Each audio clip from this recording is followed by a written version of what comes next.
Okay, so we've got a Doom-like thing here. It's a mangled tongue.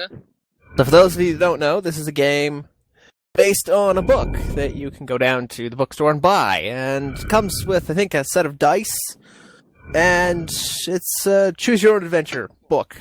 It's now been turned into a video game. You are the hero! You can only win by choosing the correct path. So we're doomed.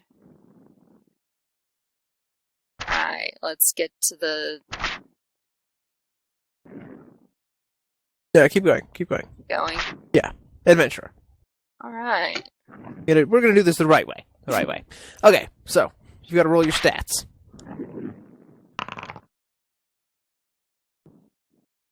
Stamina's 20. Is that good? Is that bad? I think that's your health. Skills. Luck. Fighting expertise. Wonderful. Okay, roll your skill. 6. Right, highest possible. Cheating, I think. Luck.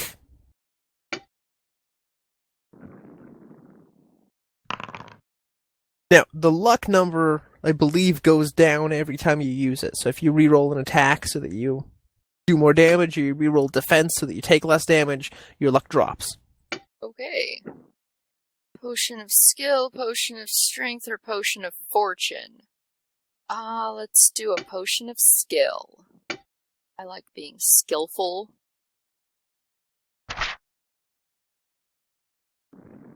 Alright. Let's go. You're an adventurer, a sword for hire, and have been roaming the northern borderlands of your kingdom. Having always spurned the dullness of village life, you now wander the lands in search of wealth and danger.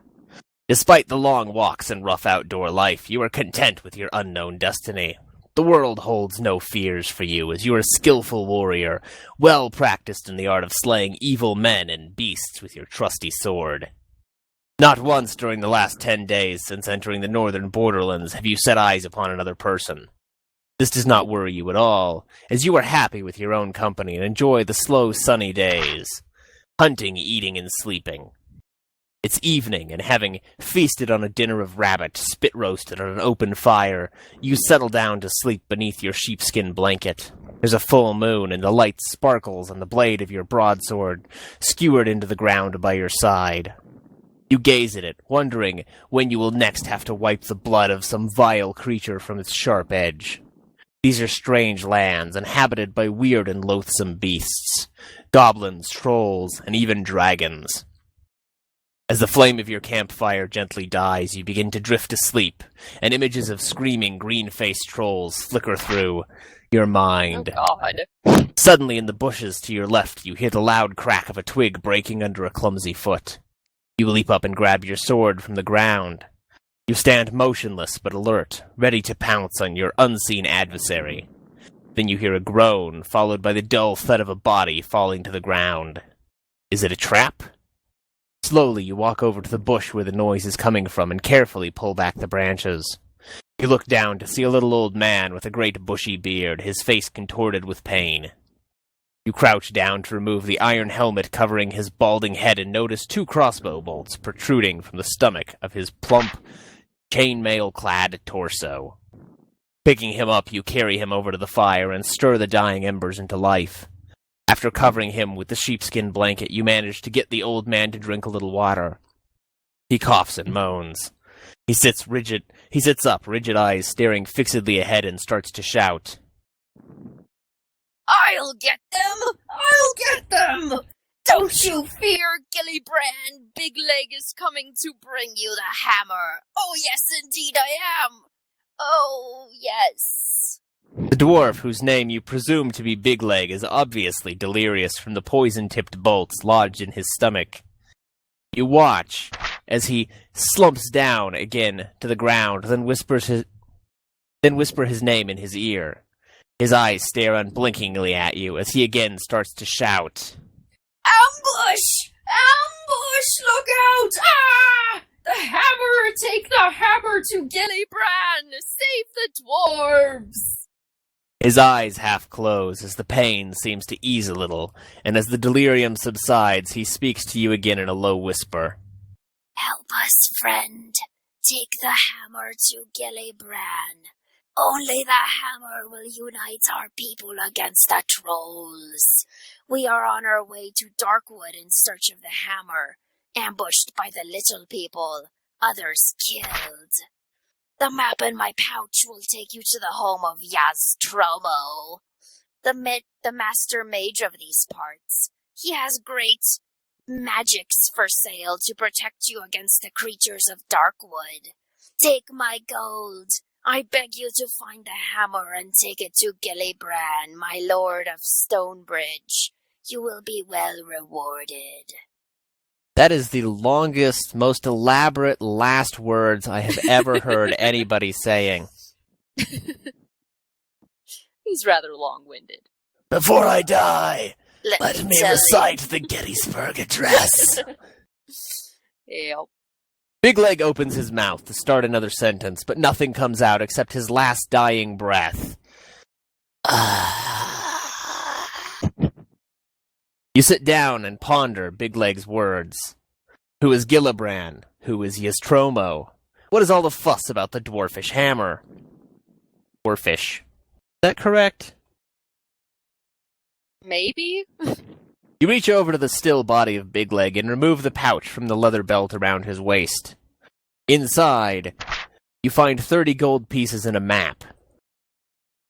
Lovely. Such map. Jingling the coins in your hand, you think of the possible rewards which may await you just for returning a hammer to a village of dwarves. Dwarfs. Yeah. Apparently. You decide to try and find the hammer in Darkwood Forest. It's been a few weeks since your last good battle, and what is more, you're likely to be well paid for this one. With your mind made up, you settle down to sleep, having taken back the sheepskin blanket from poor Big Leg. That's just because he's dead he's got to freeze? Yes. Hacky. In the morning, you bury the old dwarf and gather up your possessions. You examine the map, looking up to the sun to find your bearings. Whistling merrily, you head off south at a good pace, eager to meet this man, Ystromo, and see what he has to offer. Now turn over. That's kinky. There's a house thing. Quite the tower. Your walk to Ystromo's takes a little over half a day, and you arrive at his...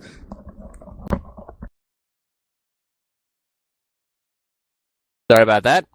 You arrive at his stone tower, dirty and hungry. As the tower is set back on the edges of Darkwood, some 50 meters from the path you have been following, it's difficult to find. Finally, you walk up to the huge oak door, somewhat relieved to find that it does exist, and that Big Leg had not been speaking wildly in his delirium. Turn a little earlier than that if you want. A large brass bell and gong hang from the stone archway.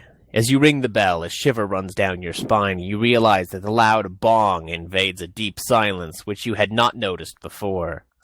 There are no sounds of birds or animals to be heard.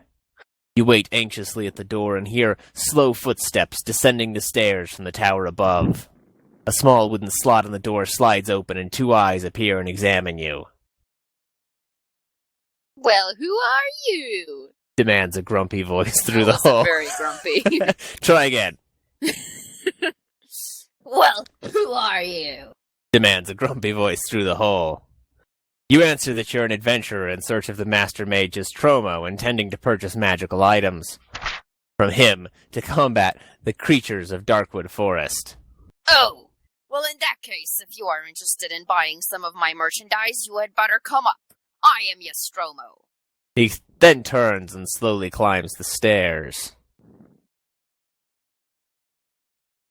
I am really bored, so I'm going to attack him.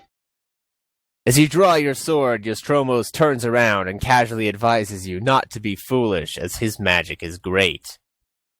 I love being foolish, though. You charge at Ystromo, but only to reach the first stair when he lifts his right arm and nonchalantly mumbles a few words. Very good. Time seems to stand still among bright flashes, and your body feels like a bubbling liquid inside. When the turmoil subsides, you know something terrible has happened. The stone stairs feel cold on your body, and you realize the problem of life as a frog. Nostromo bends down and picks you up, saying with a booming voice, Well, foolish warrior, enjoy your new life. With that, he lets out a deafening laugh and nearly drops you. Then he shuffles to the oak door and, opening it, throws you into the tall grass outside. Your adventure ends here. Well, such adventure. We never even got to kill anything. Great job. That's the Forest of Doom. It's an interesting play if you're not horrendously stubborn. Check it out for yourselves.